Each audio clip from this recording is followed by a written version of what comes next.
Bonsoir à toutes et tous, j'espère que vous m'entendez et n'hésitez pas à confirmer ou à infirmer dans la boîte de dialogue. Yes, bonsoir Didier. Donc, est-ce que le son est correct?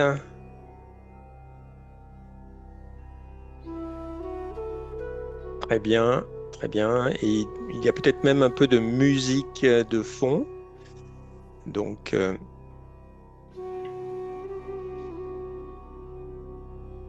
j'espère que vous pouvez aussi l'entendre.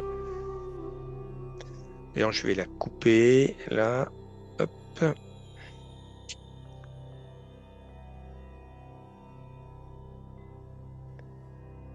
Tac. Excusez-moi pour l'écran noir. Donc, les amis, bonsoir à toutes et tous. Bienvenue, quel que soit votre nombre. Voilà, dès qu'on est plus de un, eh bien, c'est gagné puisque en ce moment, comme le montre, bon, de façon un petit peu exagérée sans doute, hein, mais comme le montre l'image de gauche, le monde a vraiment besoin de personnes qui sont intéressés par la pratique spirituelle, pas seulement par la théorie, par la pratique spirituelle. Le monde a besoin de personnes qui ont compris que si elles continuaient de travailler sur elles-mêmes, eh bien, le, le bénéfice est non seulement pour elles-mêmes, justement, quand je pratique la spiritualité de façon effective, de façon réelle, et notamment au quotidien, le bénéfice n'est pas seulement pour moi, il est aussi pour le monde. Et en fait, là, ce soir, donc, on est dans l'épisode du milieu d'une petite série de 3 épisodes où il y a quelques semaines, ça devait être début février, on a parlé d'abord de la confiance en soi, justement, dans un monde en crise. Et on avait dû parler notamment de l'estime de soi, du respect de soi, des nuances qu'il y avait entre ces dimensions. Et, eh bien, écoutez, alors c'est assez incroyable, c'est triste, mais c'est comme ça. Entre-temps, ben, il y a une nouvelle guerre quasiment globale qui s'est déclarée, c'est la réalité. Et peut-être que encore plus aujourd'hui, donc, nous avons besoin de réfléchir à ce qu'est la conscience ou à ce que pourrait être la conscience en la source. Donc, comme d'habitude, ce que je vous propose, c'est de démarrer par une méditation. Et là, je vais régler aussi le son pour qu'il soit pas trop fort. Ça a l'air correct. Donc, il y a eu cette journée, il y a eu cet enchaînement d'actions, enchaînement de pensées depuis ce matin, et peut-être aussi un enchaînement d'informations.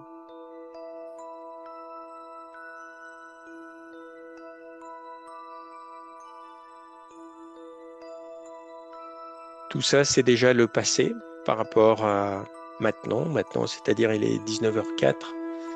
Et ce que je souhaite, c'est justement bien être dans le présent. Donc, je suis posé physiquement, je respire de façon fluide et je me laisse synchroniser ou me synchroniser à la musique, au point de lumière.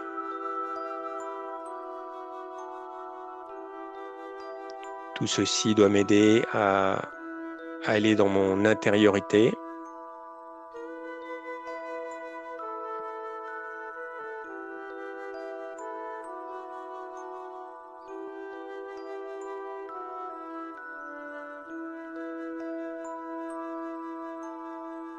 Au-delà de tous les rôles que j'ai joués aujourd'hui, au-delà de toutes les responsabilités que j'ai exercées aujourd'hui, au-delà de toutes les actions que j'ai accomplies, des paroles que j'ai prononcées, des milliers de pensées que j'ai créées, associées parfois à des ressentis forts, des émotions,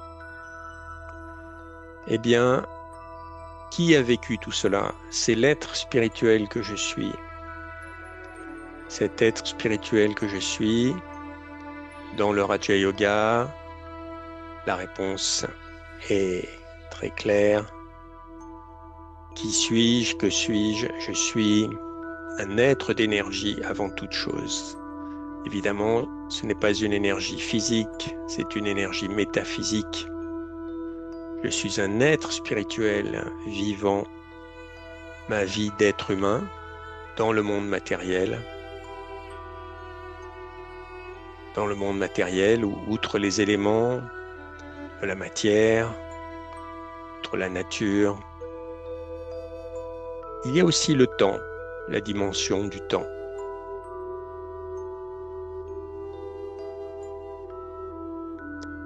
Quand je médite, je m'extrais en quelque sorte de tout ceci, au moins temporairement, et je reviens à l'essence de ce que je suis, de qui je suis. Et je m'extrais même du temps, pourquoi pas.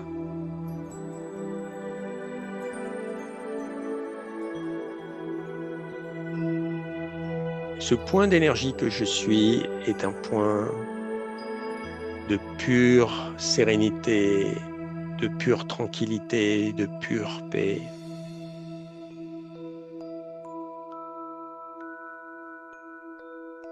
Et la paix se diffuse de plus en plus à la fois dans mon être intérieur et aussi dans chacune de mes cellules physiques.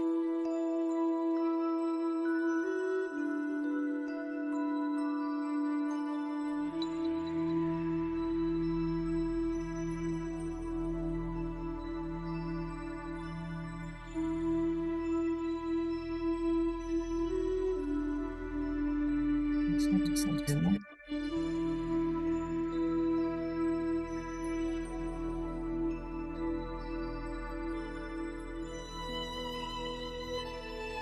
Ah, ok.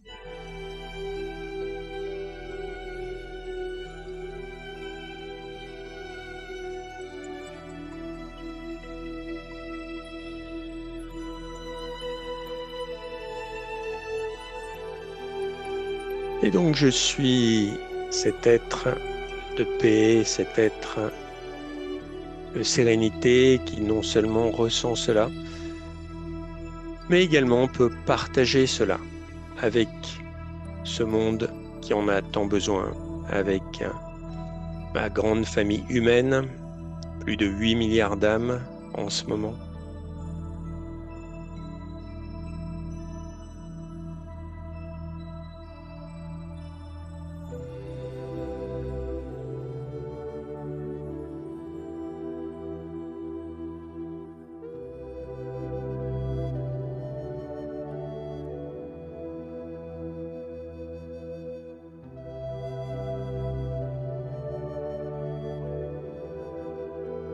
Et bien sûr, et c'est d'ailleurs la thématique du soir, je peux m'ouvrir également à la présence de la source. La source, c'est ce principe, c'est cette haute conscience spirituelle absolue qui, elle, ne varie jamais, qui, elle, n'oublie jamais qui elle est, contrairement à moi, l'âme humaine. Donc cette haute conscience spirituelle qui est toujours dans le don. La source donne constamment de façon altruiste, sans attente de retour, sans condition. C'est une autre définition du mot divin, voire du mot Dieu. C'est l'être qui donne constamment, sans condition, et qui donne le meilleur ce qu'il y a de plus beau, ce qu'il y a de plus innocent, ce qu'il y a de plus empli de compassion, d'amour inconditionnel.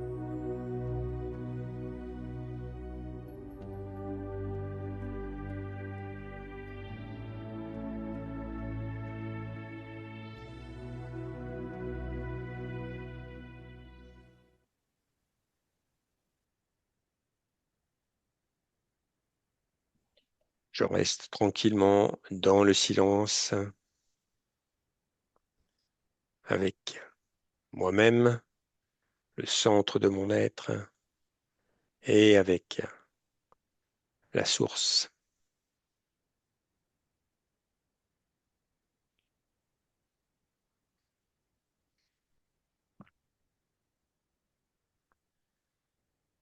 Om Shanti, Shanti, Shanti, comme on dit parfois chez les Raj Yogi, mais pas seulement. Vous allez voir, pas seulement, pour dire que vraiment, c'est l'essence de notre être. Alors, les amis, encore une fois, bienvenue. Donc, bienvenue après la session consacrée à la confiance en soi, parce que tout part de soi. Et encore une fois, dans ce monde en crise, ben, c'est pas toujours facile de maintenir cette confiance en soi, ce respect de soi, cette estime de soi, hein. On avait exploré ces dimensions. Maintenant se pose la question de la source et comment envisager le fait de placer notre conscience dans cet être si subtil, si mystérieux. Cela peut être d'autant plus dans le contexte, si ce n'est francophone, au moins dans le contexte français. On sait qu'en France, la source, pour ne pas citer ce nom, Dieu qui fait tellement polémique et dont tellement de personnes se sont détournées, peut-être qu'on a jeté le bébé avec l'eau du bain. Donc, comment placer notre confiance, comment développer notre confiance en la source et avoir justement ce sentiment fort que oui, la source peut m'aider particulièrement dans ces moments globalement difficiles. On sait que si les moments sont globalement difficiles, on sait aussi qu'à un niveau individuel aussi, pour de plus en plus de personnes, c'est de plus en plus difficile. Alors, ce qui m'est venu, ce que je vous propose, donc, c'est de considérer quels sont les rôles majeurs de la source vis-à-vis de l'humanité. Donc, comme d'habitude, si vous êtes OK, au moins quelques-uns parmi vous, et pourquoi pas l'ensemble, de participer et de répondre à cette question, quels sont selon vous les rôles majeurs de la source vis-à-vis de l'humanité? Est-ce que c'est la source justement qui va faire, par exemple, gagner les guerres à telle nation par rapport à telle autre nation? Est-ce que c'est la source qui intervient, par exemple, dans les catastrophes naturelles? Vous savez qu'en anglais, il y a ce terme act of God. An act of God, c'est le terme qui est utilisé en anglais pour parler des catastrophes naturelles. Ah bon? Est-ce que c'est la source qui va faire que dans telle famille, il va y avoir des enfants, dans telle autre famille, il n'y aura pas d'enfants, etc., etc. Donc, n'hésitez pas. Quels sont les rôles majeurs de la source vis-à-vis de l'humanité et puis de moi aussi, simple être humain. Nous sommes tous ici de simples êtres humains et quel rôle la source peut jouer vis-à-vis de nous.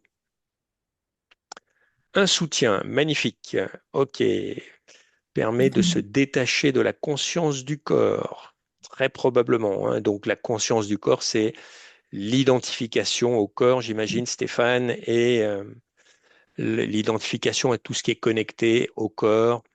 Et quand Mhm. on est trop identifié, évidemment, eh bien, on a des problèmes. Une présence magnifique, de l'amour, super, ok. N'hésitez pas si vous avez d'autres suggestions. Élévation. Élévation, un guide magnifique, nous donne les qualités permettant de nous découvrir nous-mêmes. Magnifique, Arnaud. Ouais. C'est sympa aussi de voir qu'il y a un peu plus de gentlemen que d'habitude. Très bien, bravo, bravo les gentlemen, hein. Stéphane, Arnaud, très bien, il y en a peut-être d'autres. Nous protéger, très bien, très très bien, très bien, très bien. Alors écoutez, je vais prendre ce qui m'est venu à l'idée pour euh, justement euh, quelque part élargir la perspective propre du Raja Yoga et peut-être en même temps la renforcer, c'est de nous éclairer, magnifique, ok, très bien. C'est de euh, partir d'un des textes les plus célèbres du Veda. En fait, hein, c'est la conclusion du Veda. Ce sont les Upanishads, donc les textes sacrés reliés à l'Inde. Et il y a ce très beau texte, hein, de la Brihadaranyaka Upanishad qui nous dit justement de l'irréel, conduis-moi au réel, conduis-moi de l'obscurité à la lumière, conduis-moi de la mort à l'immortalité. Om Shanti, Om Shanti, Om Shanti. Voilà, et l'idée, c'est de tisser un peu notre toile ce soir pour répondre à cette question, quels sont les rôles majeurs de la source vis-à-vis de l'humanité? Et probablement un rôle accru en ce moment. Donc, il est probable, en tout cas, c'est ce que propose de considérer, de mettre comme hypothèse le Raja Yoga, que le rôle de la source, évidemment, soit très, très subtil. A priori, elle n'est pas là pour se montrer de façon magnifique dans le ciel. Et c'est parce que Mm. si c'était le cas, ben, personne ne pourrait contester l'existence de la source, ou encore une fois, si elle envoyait des anges qui chevauchaient de magnifiques destriers ailés et puis qui régleraient tous les problèmes, ben, c'est pareil.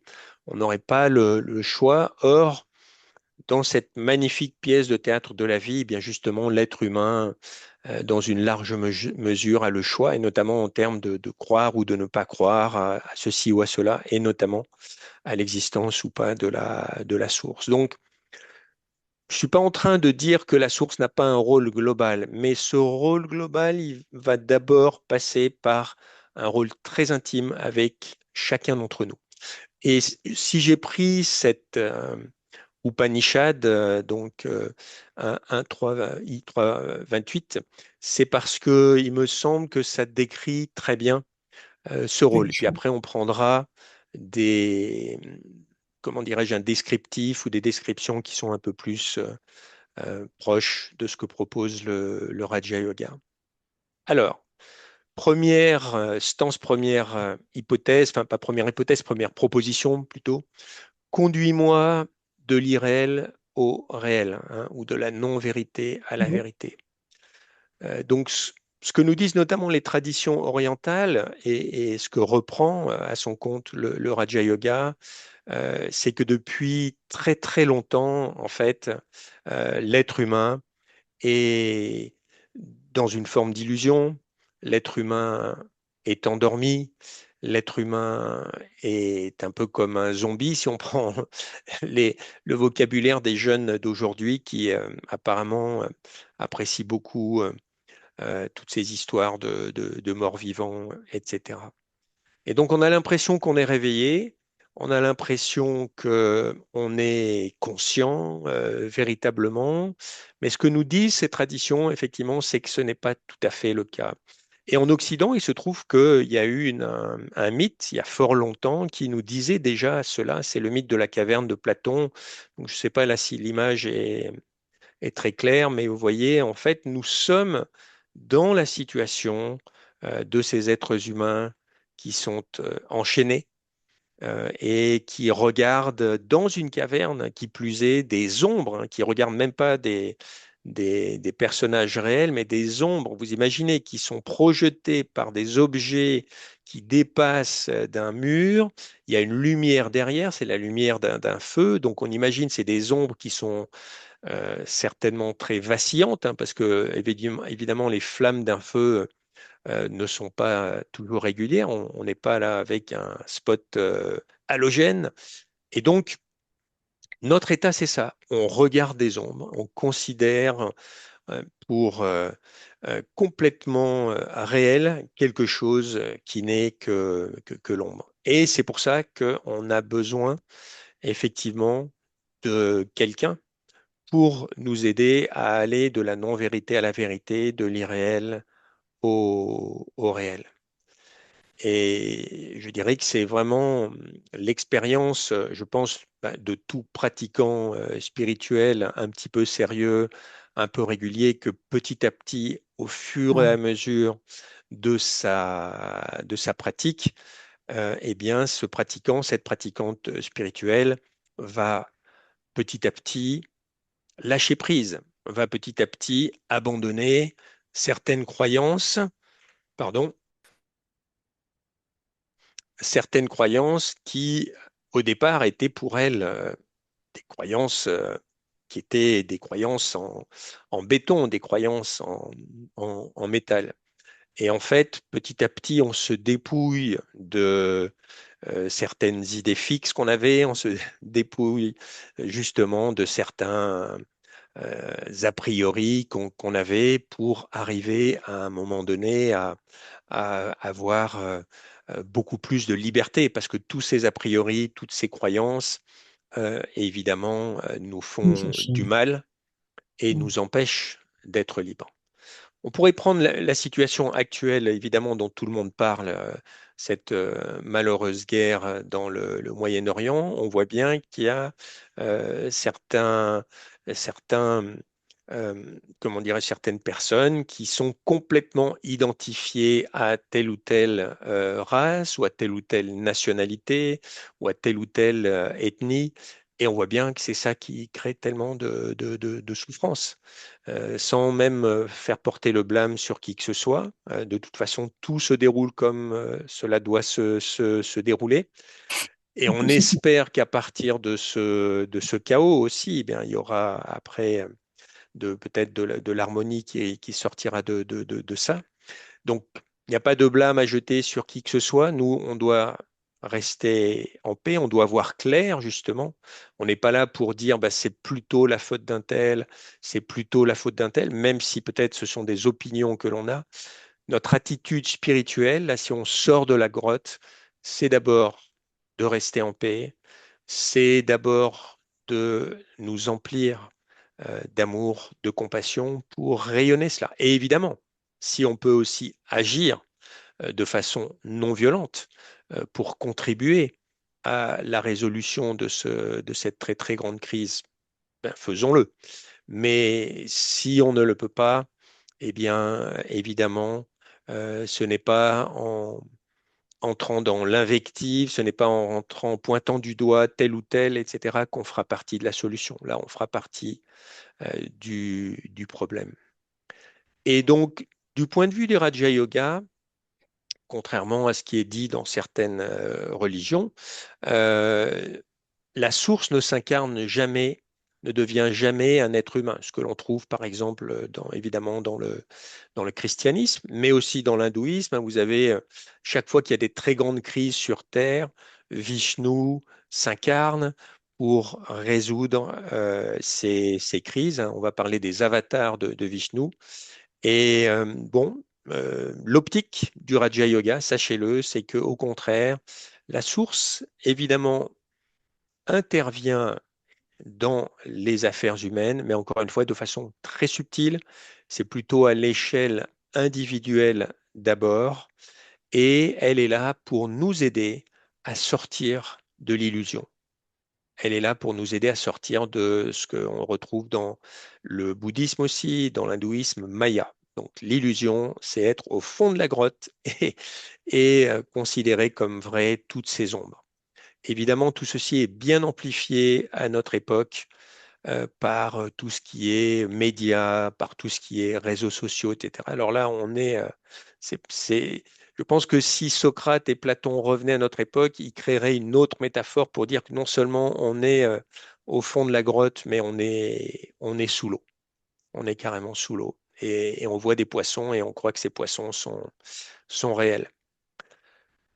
Alors, je ne suis pas aussi brillant, un aussi brillant esprit que Socrate et Platon, hein, donc évidemment, je pense qu'on pourrait trouver une meilleure métaphore que ce que j'ai sorti, mais vous voyez l'idée. Alors, par rapport à cette deuxième proposition, hein, donc de l'irréel conduit-moi au réel, de la non-vérité conduit-moi à la vérité, on a cette deuxième proposition très belle, conduit-moi de l'ombre à la lumière. Alors, c'est Ouais. évidemment, on est dans la même dimension, mais peut-être que vous pourriez percevoir quelque chose d'autre quand on parle d'ombre. Qu'est-ce que vous en pensez? Qu'est-ce qui pourrait vous venir à l'esprit assez facilement ou assez naturellement quand il s'agit d'ombre, notamment pour nous, les Occidentaux? C'est pas trop le cas en Inde, c'est pas trop le cas en Orient. Qu'est-ce qui pourrait vous venir à l'esprit quand on parle? Oui, l'ignorance. Bien vu, Arnaud, oui, tout à fait.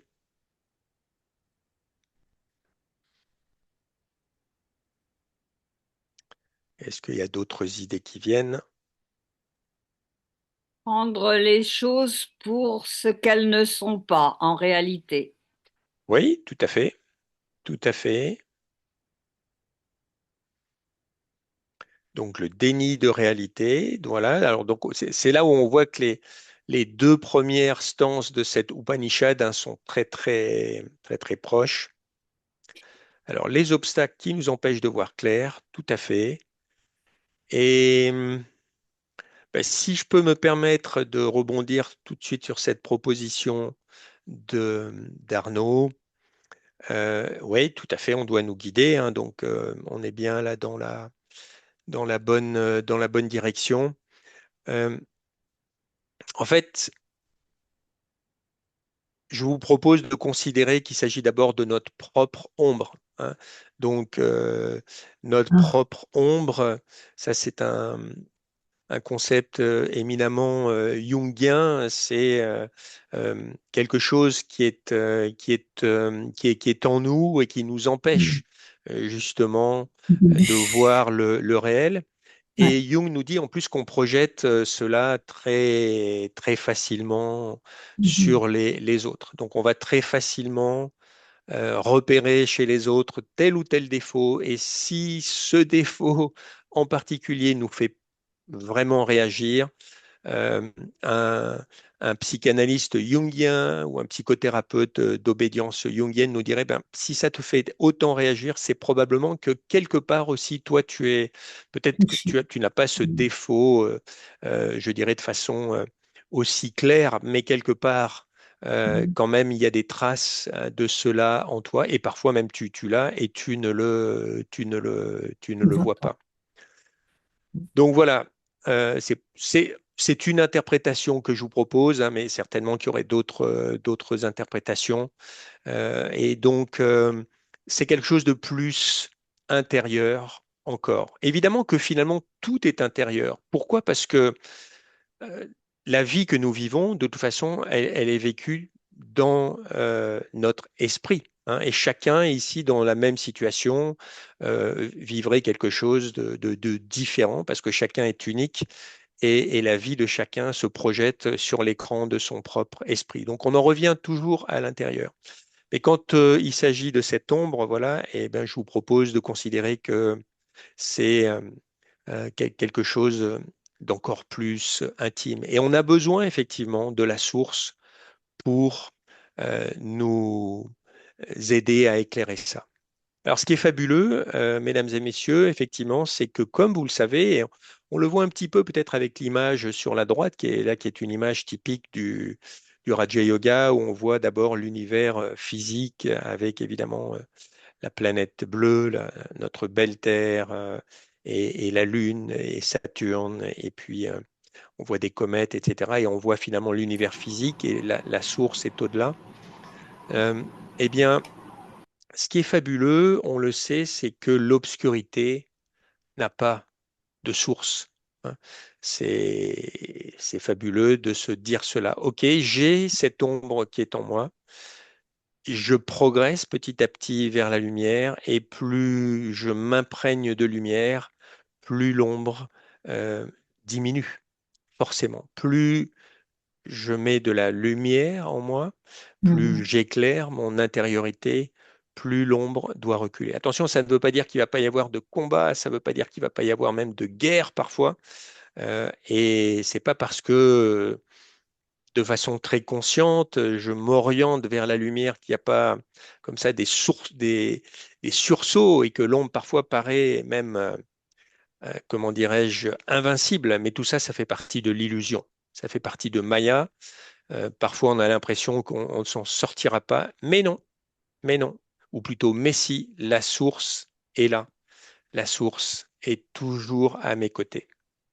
Quelle est la technique d'ailleurs très forte de Maya pour nous faire perdre espoir? Quelle est la technique très puissante de Maya pour nous faire penser que non, bah, finalement, nous sommes ce que nous sommes et nous aurons du mal à changer?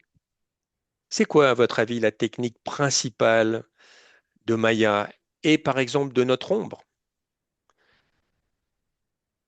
Je pense qu'ici, il y a des personnes. Alors, il y a les tentations, tout à fait, Stéphane, Mhm. effectivement.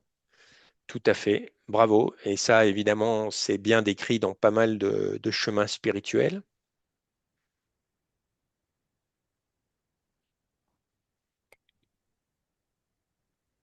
Est-ce qu'il y a d'autres personnes qui auraient... Répétition, non? Alors, c'est sûr que quand je me fixe, par exemple, un objectif, hein, on Mhm. imagine, c'est le 1er janvier de 2026 et je me dis, allez, cette année, je vais plus tomber dans ce piège. Et puis, je vois que je tombe encore dans ce piège-là. Et donc, je suis dans la répétition, effectivement, mais non pas de bonnes habitudes, mais de mauvaises habitudes. Oui, Voilà, l'ego, effectivement. j'ai eu l'habitude. Que Autre ce chose. soit l'ego, que ce soit les... Alors, il peut y avoir des bonnes habitudes, hein. Alors oui, il y a le besoin d'avoir raison, ben ça, ce serait relié Voilà, j'apprends là-dessus, à, c'est ça. à l'ego. Et donc, évidemment que là, je dirais que il faut se rendre compte, et c'est souvent grâce à la source hein, qu'on va se rendre compte. Et c'est grâce aussi, si on est attentif aux signaux, aux situations dans lesquelles on va se trouver, dans lesquelles l'univers va nous mettre, hein, et nous, on va s'y mettre aussi de façon plus ou moins consciente. Alors c'est sûr que le mental aussi nous joue beaucoup de tours et vous avez bien compris que dans le Raja Yoga, on part du principe que moins je pense, mieux je pense, hein. Donc moins j'utilise mon mental, moins j'utilise mon cerveau, mieux c'est.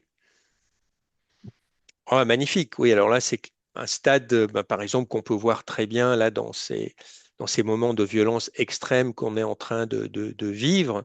En ce moment, effectivement, quand il y a une chosification, une réification des Oui. autres, quand on essentialise les autres, etc., et forcément, si on s'essentialise soi-même, ben là, on perd toute spiritualité, et là, c'est le bouquet. Mais je dirais que si on prend tout ça globalement et qu'on le met dans une sorte de sandwich club, si vous me passez l'expression, évidemment un sandwich végétarien, vous connaissez les Raja Yogis.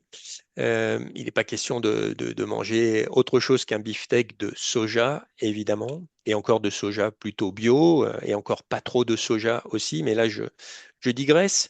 Mais Maya, son, son, sa tactique principale, c'est de nous couper de la source et de nous faire croire qu'on est coupé de la source, hein. Donc la tactique principale de Maya, de l'illusion, donc de ce qui est irréel qu'on voit à l'extérieur et de notre ombre, c'est de nous faire croire qu'on est seul. Et il y a des pages évidemment très très belles reliées à cela dans la mystique chrétienne avec la nuit noire de l'âme, hein. Donc le combat des saints pour rester en contact avec Dieu, en tout cas leur conception de Dieu, évidemment dans le contexte chrétien, et puis à un moment donné, ce combat devient tellement terrible qu'ils croient qu'ils sont coupés de Dieu et qu'ils sont face aux démons exclusivement. Et donc ça, c'est une des voies royales de Maya. Et c'est là qu'il s'agit de développer une confiance inébranlable en la source, pour pas dire une foi inébranlable en la source. Euh, Tous les pratiquants spirituels réguliers et de longue date vous diront que la source est toujours là. Elle est toujours là, constamment.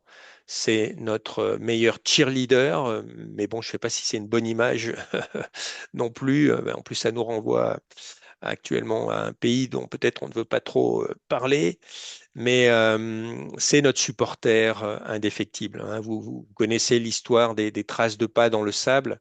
Et vous avez justement un pratiquant spirituel très fervent sur des dizaines d'années, et qui voit à un moment donné, il a une sorte de vision alors qu'il est pratiquement au soir de sa vie, et il voit des traces de pas dans le ciel, et il comprend que ces traces de pas représentent les étapes les plus importantes de sa vie. C'est comme des traces de pas lumineuses, et il est tellement heureux parce que c'est quelqu'un qui a toujours nourri une très forte relation à la source, à Dieu, etc. Il est tellement heureux parce qu'il voit des traces de pas parallèles aux siennes. Et ces traces de pas parallèles, il comprend que ce sont les traces de Dieu, justement, et que Dieu a toujours été là. Mais à un moment donné, son cœur se serre, son cœur est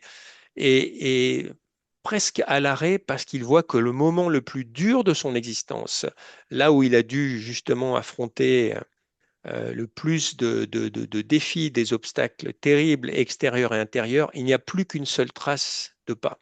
Et là, son cœur s'arrête presque, et il dit, mais Dieu, comment cela se fait-il? Source, comment cela est-il possible? Moi qui ai tout le temps nourri cette relation avec toi, qui t'est tout le temps mis en premier, qui a toujours essayé d'être aligné avec mes valeurs les plus élevées, tu m'as toujours aidé, mais sauf à ce moment-là.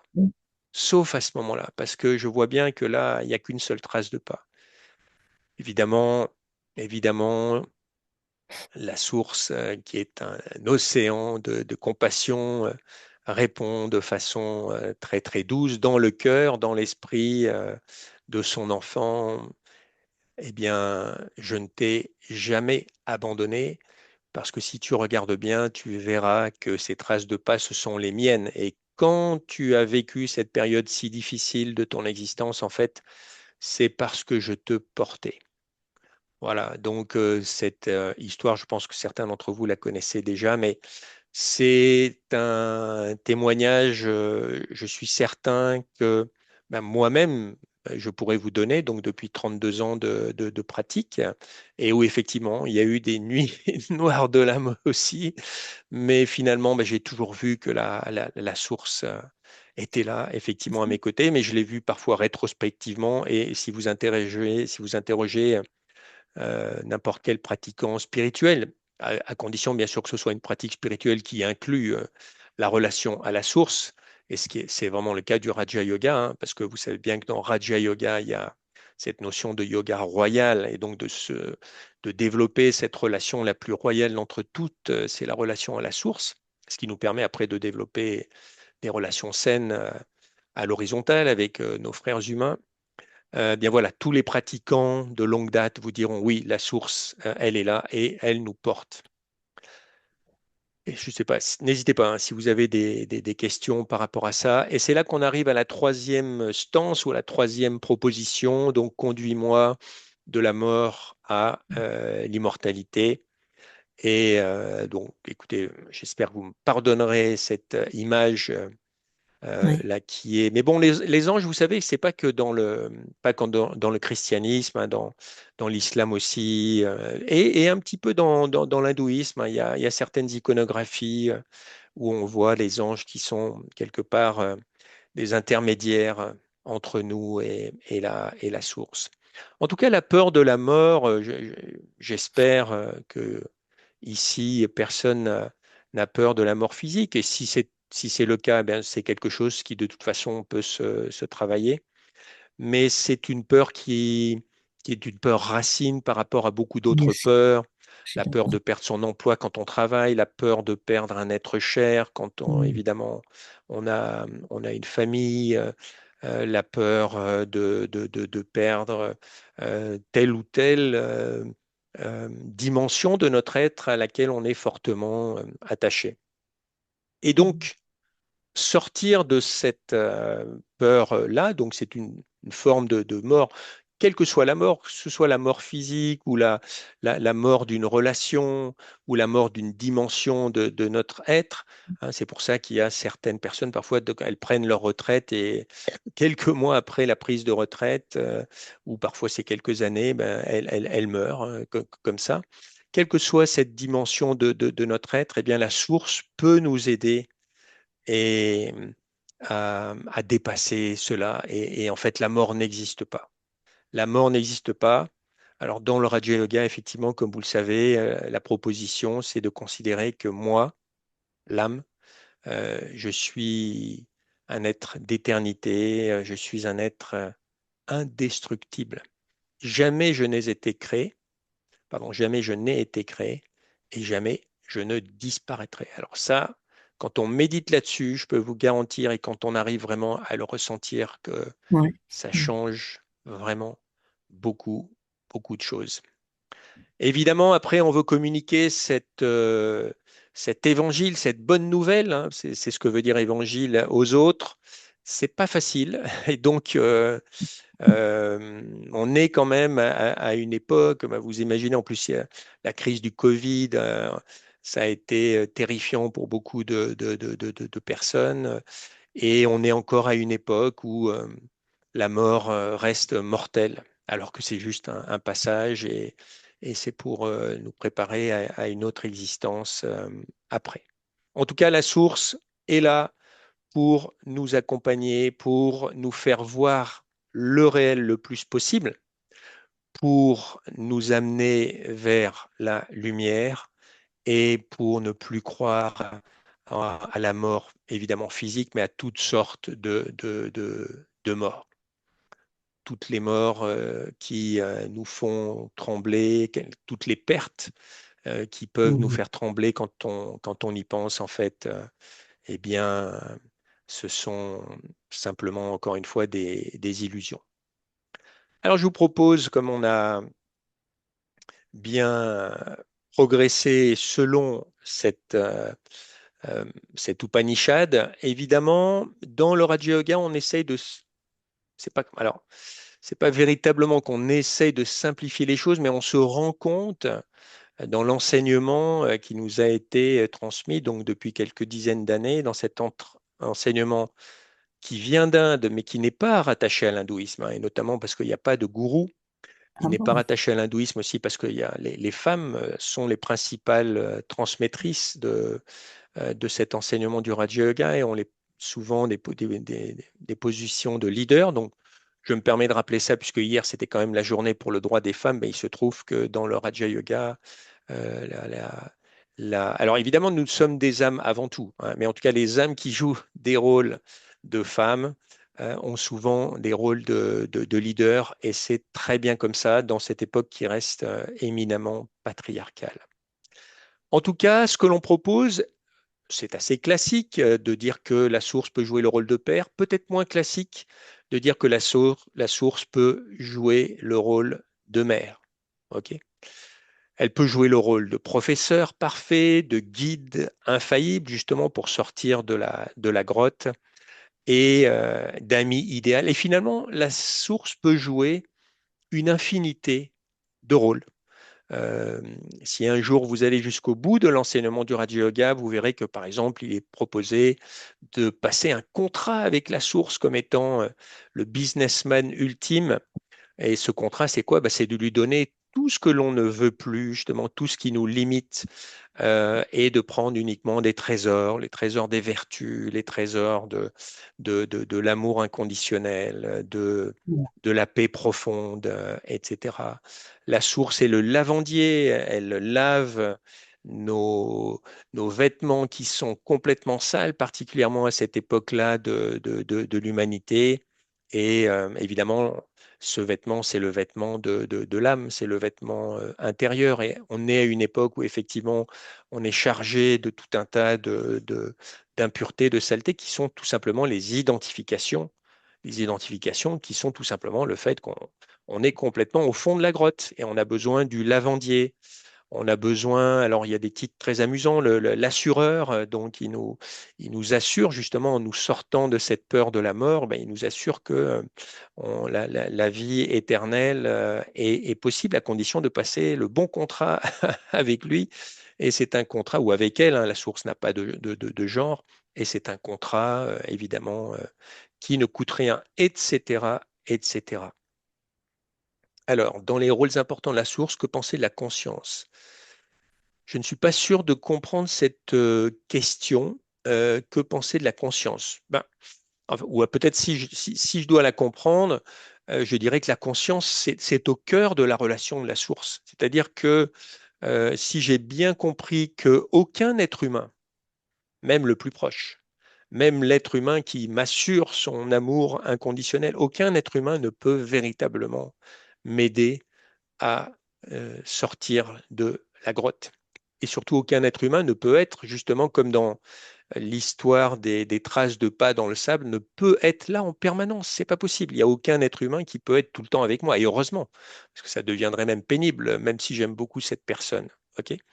Donc la source a cette délicatesse qu'elle est immatérielle, incorporelle, et c'est ce qui lui permet d'être là. Alors attention, on ne dit pas qu'elle est omniprésente dans le Raja Yoga. Elle n'est pas omniprésente parce que l'omniprésence, ça voudrait dire elle est dans cet écran d'ordinateur, elle est dans d'autres êtres humains, elle est dans les Mhm. particules d'atomes. Non, non.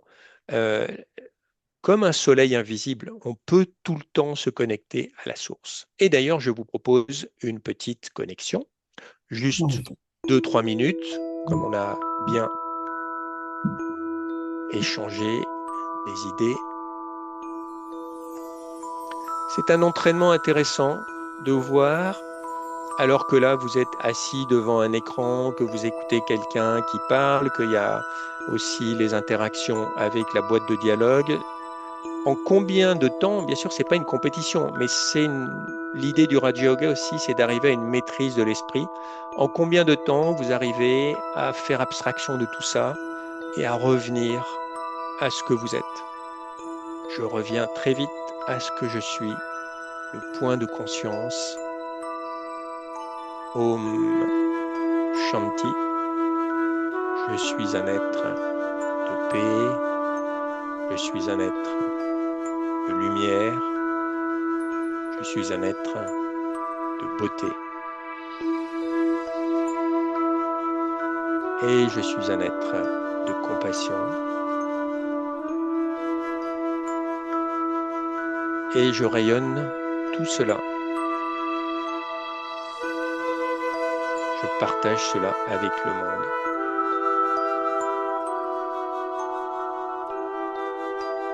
Et naturellement, la source est là et je suis relié à elle. Nous sommes de même nature.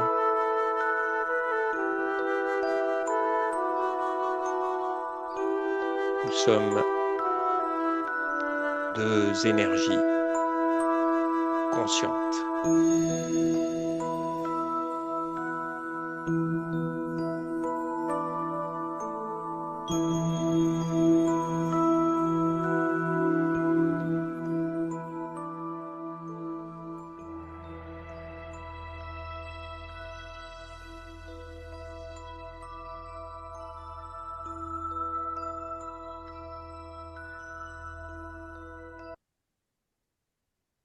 Donc voilà, un petit entraînement, c'est vraiment très très précieux. Si vous pouvez aussi régulièrement dans la journée, hein, c'est aussi une proposition que l'on fait assez fréquemment dans le Raja Yoga. En fait, nous, souvent, on parle de pèlerinage. Donc, ce pèlerinage du souvenir, donc ce souvenir de qui je ne suis pas le rôle que je joue, je ne suis pas l'action que je suis en train d'accomplir, et aussi se relier à la source, eh bien, évidemment, c'est à opérer non seulement quand je suis en méditation dans des bonnes conditions, comme j'espère c'est le cas pour vous tous ce soir, vous toutes et vous tous ce soir, mais c'est à opérer dans la journée quand je suis vraiment dans l'action. Et c'est ce qui va me permettre justement d'économiser mon énergie, c'est ce qui va me permettre de me recharger, etc. Sinon, très très vite, je vais retourner dans le fond de la grotte. C'est ça le défi, hein. Si Même si j'ai médité le matin, si je suis dans une journée où peut-être je me déplace beaucoup, je parle beaucoup, je rencontre plein de personnes, je vais manger avec des personnes, etc. Hein, il y en a certains d'entre nous peut-être qui ont des journées comme ça, et peut-être même qui sont environnés de beaucoup d'autres mondes. Eh bien, si je n'ai pas de temps en temps ce petit rappel, ce petit pèlerinage du souvenir pour m'extraire de la grotte, eh bien, à la fin de la journée, quand je vais vouloir méditer, ce ne sera pas évident parce que quelque part, je me serais perdu dans le fond de la grotte et je me serais identifié à toutes les ombres. Ok, on s'approche de la fin. Alors, comment bénéficier au maximum de ce soutien infaillible? Je peux à nouveau peut-être vous poser la question, puisque je vois que ce soir vous êtes plutôt en verve. Donc, la question, en fait, tournée autrement, c'est comment je peux, puisqu'il s'agit de développer ma conscience, pardon, ma confiance en la source et que la source va intervenir, certes, mais comment je dois opérer pour maximiser l'occurrence de l'aide de la source. En fait, elle est toujours là, mais en fait, il s'agit que je le ressente. Parce que si c'est juste intellectuel, je peux me dire oui, un peu la méthode Coué, quoique j'ai écouté une émission intéressante sur la méthode Coué récemment qui dit qu'à une époque, elle a vraiment produit des résultats incroyables. Donc, je ne vais pas minimiser cette méthode Coué. Mais vous comprenez bien ce que je veux dire, c'est-à-dire qu'il ne faut pas que ça reste mental. Alors, je peux demander de l'aide, effectivement, je peux faire des points d'introspection, exactement. Voilà, régulièrement, je sors de la grotte. Essayer de rester conscient d'être une âme. Bravo, Arnaud, tout à fait. C'est un combat, mais c'est un beau combat, et c'est ce combat qui va faire que la source va être encore plus présente. Tout à fait. Je ne sais pas s'il y a d'autres. Voilà, effectivement. Hein, il y a une autre façon de parler de la source que j'avais entendu une fois un Raja Yogi un peu original, mais je trouve que moi-même, plus je la fréquente et plus je la connais et plus je trouve que cette expression est vraie, c'est la source, c'est le grand positif. C'est le Absolument. positif absolu. Ok. Et elle, ce qu'elle veut à tout prix, c'est aider Positif absolu. chacun de ses enfants. Nous sommes ses enfants, symboliquement, spirituellement, à retrouver aussi notre positivité absolue. Et donc, oui, réceptionner ce soutien, bah, ça va dépendre de l'ouverture du cœur, hein. Tout ça, il ne s'agit pas que ça reste que mental, et je vous fais confiance pour cela. Et la méditation doit contribuer à une très grande ouverture de notre cœur pour qu'on puisse capter les énergies de la source. Donc, effectivement, vous l'avez très bien dit, encore et encore, je dois me souvenir de ma nature spirituelle. Qui suis-je? Que suis-je? Je suis d'abord et avant tout un être spirituel vivant une expérience dans le monde de la matière, et notamment évidemment via ce corps, le corps qui est le temple de l'âme, le corps qui est mon véhicule. Dans le Raja Yoga, on parle aussi de la voiture, et moi je suis le conducteur ou la conductrice. Voilà, moi l'âme, je suis la conductrice. Je fais au mieux aussi chaque jour pour m'aligner sur mes valeurs clés les plus élevées. Hein. Alors, bon, moi j'ai parlé, je pense, un peu ce soir de la non-violence, évidemment, l'amour, la paix. Chaque jour, je remets l'ouvrage sur le métier. Mhm. OK?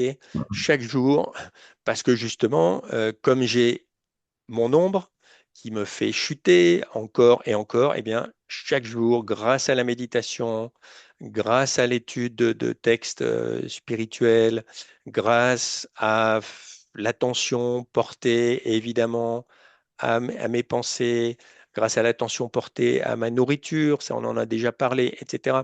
eh bien, je dois continuer à progresser vers ce que je suis, cet être que je suis vraiment. Et donc, ça passe par des actions, des paroles et des pensées alignées le plus possible sur mes valeurs les plus élevées.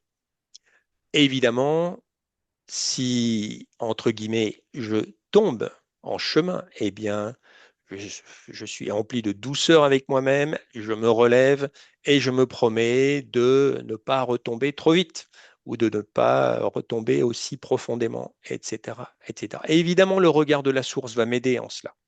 Si la source, enfin, évidemment, la source, son amour est inconditionnel, vous l'avez bien compris, mais je dirais que si, même si je tombe 9 fois, comme le disait le titre d'un ouvrage, c'est tomber 9 fois, se relever 10 fois. Voilà. Même si je tombe 9 fois et si je me relève 10 fois, quelque part, je m'ouvre encore plus au soutien de la source. Je ressentirai l'aide de la source. Pardon. Il y a cette notion aussi, donc là j'ai mis je partage avec autrui de manière désintéressée, ben, tout simplement c'est le don. Ce que dans la spiritualité plus reliée à l'Inde, ils appellent le seva, le service. Hein. Donc plus je suis aussi, et évidemment, il y a une question d'équilibre tout en me respectant moi-même, mais plus je suis dans le don vis-à-vis d'autrui, plus je suis dans le service. Euh, donc, c'est pas forcément du service d'ailleurs physique, mais ça peut être encore une fois méditer pour la paix dans le monde. Ça peut être certaines paroles de réconfort que je vais adresser à quelqu'un. Ça peut être parfois juste un regard, ça peut être juste un sourire, etc. Tout ça, ça va contribuer au fait que je vais faire circuler l'énergie justement du grand positif, l'énergie de la source à travers moi et j'en récolterai du bénéfice, hein, à court, moyen ou long terme. Parfois, les bénéfices ne sont pas à court terme. Il y a parfois des personnes, du coup, qui arrêtent, disent, mais comment ça se fait? J'ai été gentil avec cette personne et c'est tout ce que j'ai récolté. Eh bien, est-ce que la source arrête jamais d'être gentille, d'être douce avec nous, d'être bienveillante, d'être emplie d'amour? Non, elle arrête jamais. Et elle nous invite, nous aussi, mais bien sûr, nous sommes des êtres humains, donc nous sommes faillibles, etc. Mais elle nous invite à aller dans cette direction aussi de l'amour inconditionnel.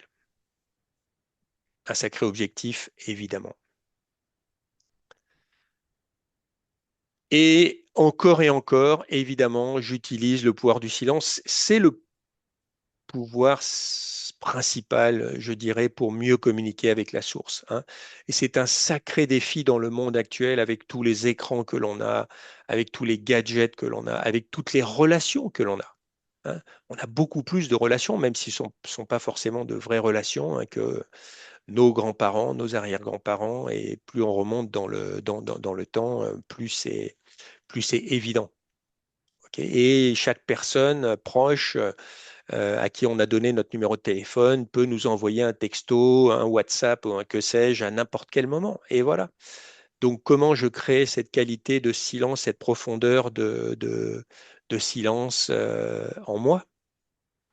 Comment je peux accueillir les différentes émotions délétères, c'est-à-dire un petit peu désagréables, peut-être qui m'ont secoué dans la journée. Il faut que je puisse me poser en silence et que je nourrisse un dialogue avec la source et que je lui confie, voilà, régulièrement tout ce qui m'a touché, que ce soit agréablement, désagréablement.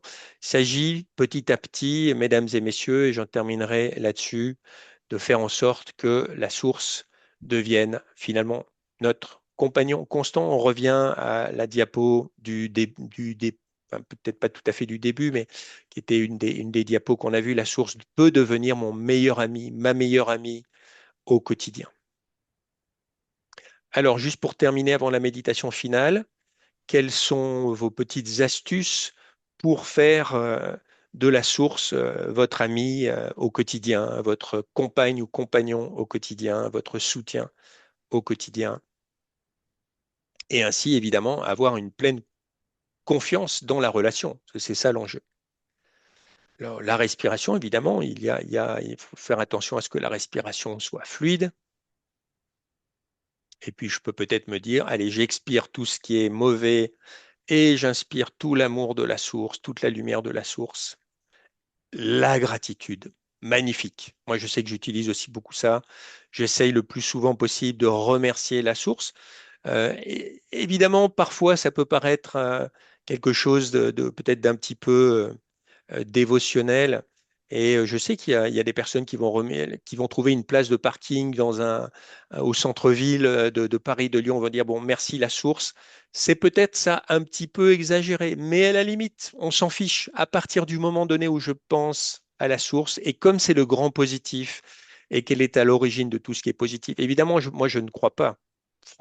Sincèrement, je ne crois pas que la source est cette aide qui m'aide à trouver des places de parking. Mais par contre, le fait de remercier de toute façon, remercier la vie, remercier la source, se remercier soi-même quand justement on a une pratique spirituelle, ben, de toute façon, tout ce qui est gratitude, c'est positif.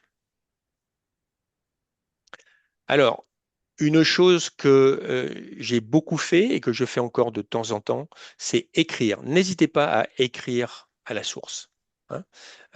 Vous pouvez écrire de la main droite et de la main gauche accueillir sa réponse, ou vous pouvez tout simplement poster la lettre, quelle que soit l'adresse que vous allez mettre, la source. Vous pouvez être certain vous répondra d'une façon ou d'une autre.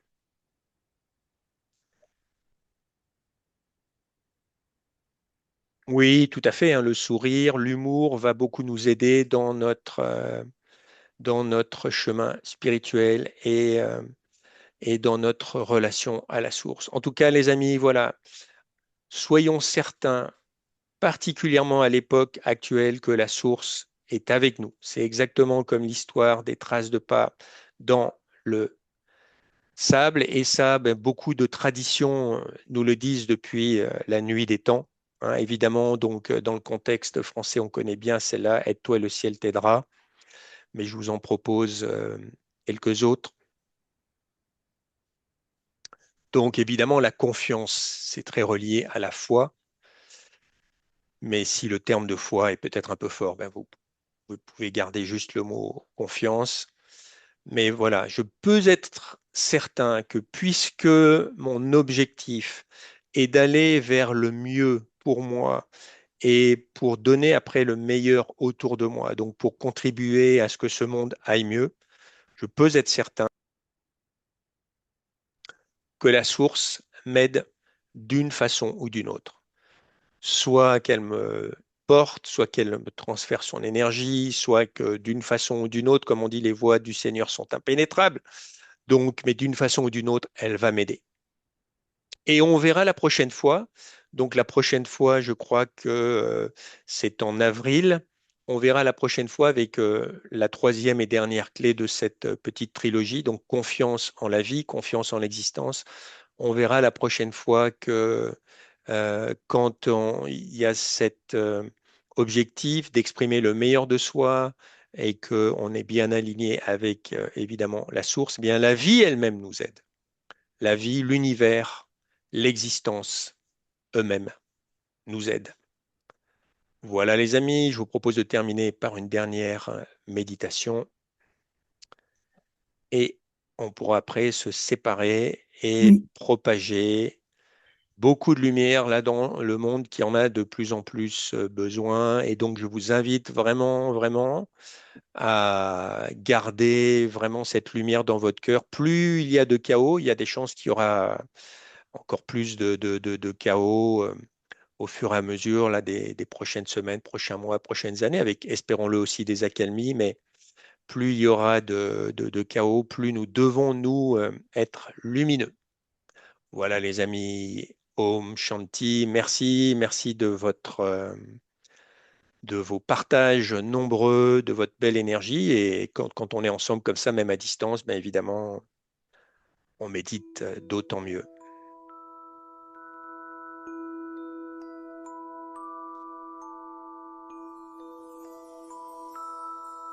Donc, pour terminer cette session sur la confiance dans la source, eh bien, précisément, nous allons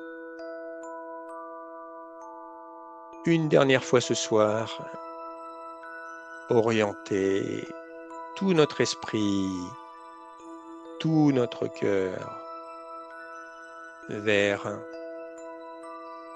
cette étoile magique, cette étoile immatérielle et en même temps éminemment réelle, éminemment présente, qu'est la source.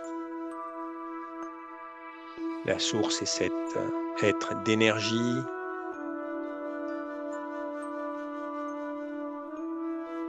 qui est constant, qui ne varie jamais. Et c'est pour ça que c'est un point d'appui pour moi qui est indestructible, inaltérable, indéfectible.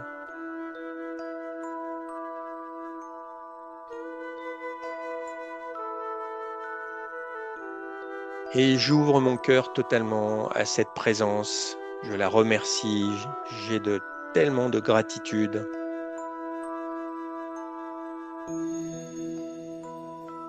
Quelle merveille qu'un tel être existe vraiment. Quelle merveille qu'un tel être soit là pour moi, pour nous tous.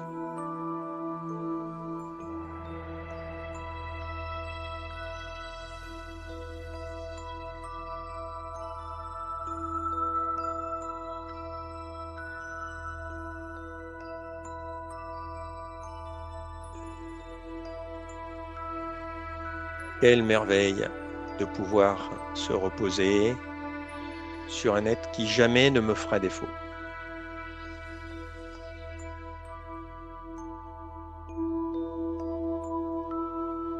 Et je prends l'engagement vis-à-vis de moi-même, peut-être encore plus que vis-à-vis de la source, de faire de mon mieux au quotidien pour encore et encore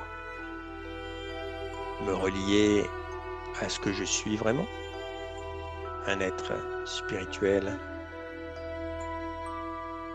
et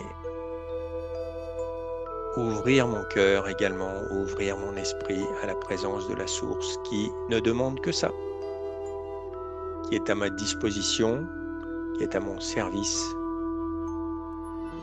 et dont je vais ressentir l'aide d'autant plus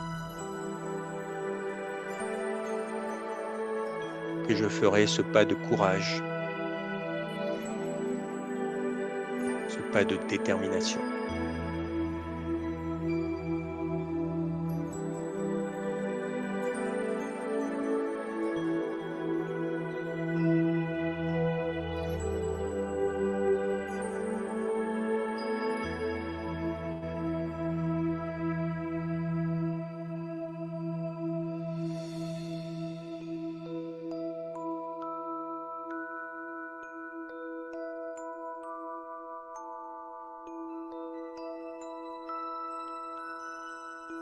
Om Shanti, Shanti, Shanti, et à très bientôt sur les ondes de Raja Yoga France.